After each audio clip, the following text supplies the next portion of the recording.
இறப்பும் பிறப்பும் தொடரும் இந்த பாசம்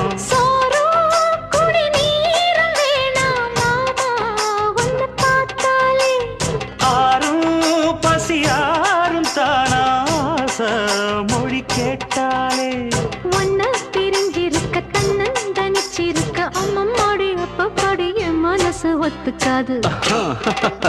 செந்தூர பாண்டிக்கு ஒரு சோடி கிளி கூ